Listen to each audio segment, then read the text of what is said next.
Ask مفتی طارق مسعود۔ کیا کلونجی میں ہر بیماری کی شفا ہے؟ حدیث میں آتا ہے کہ کلونجی میں ہر بیماری کی شفا ہے۔ اس کا کیا مطلب ہے؟ تشریح فرما دیں محمد تسلیم اختر انڈیا سے۔ دیکھیں، نبی صلی اللہ علیہ وسلم نے ایک اجمالی طور پر بتایا کہ کلونجی میں ہر بیماری کی شفا ہے، لیکن اس کی تفصیل آپ صلی اللہ علیہ وسلم نے نہیں بتائی اور ہمیں بھی معلوم نہیں ہے۔ اب وقتاً فوقتاً حکیم اور ڈاکٹر لوگ بتاتے رہتے ہیں کہ کلونجی کو فلاں بیماری میں اس طرح سے استعمال کیا جائے تو فائدہ ہوگا، تو اس لیے اس بارے میں ڈاکٹروں یا ماہر حکیموں ہی سے رابطہ کیا جائے گا، خود سے نہیں کیا جائے گا کوئی کام۔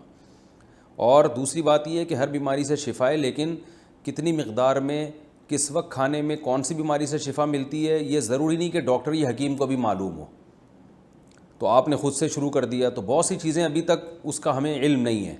تو جن باتوں کا جب پتہ چل جائے گا تو ان چیزوں کو اس طرح سے ہم فالو کریں گے۔ جیسے کلونجی کے بارے میں اگر حکیم یا ڈاکٹروں نے ہمیں بتایا ریسرچ کر کے کہ فلاں بیماری میں اتنی مقدار میں فلاں وقت پہ اگر کلونجی اتنے دن تک کھائی جائے تو بیماری ٹھیک ہونے کا چانس ہے، تو جب کوئی رپورٹ آئے گی تو اس حساب سے آپ کھائیں گے۔ خود سے یہ شروع کر دینا کیونکہ ہر بیماری سے شفا ہے، لہذا کچھ بھی ہو رہا تو کلونجی آپ نے پھانکنا شروع کر دی، آپ کو نہ مقدار کا پتہ، نہ ٹائم کا پتہ، نہ یہ پتہ کہ کس وقت کھانی ہے، تو یہ پھر فائدے کے بجائے الٹا آپ کو نقصان ہو سکتا ہے۔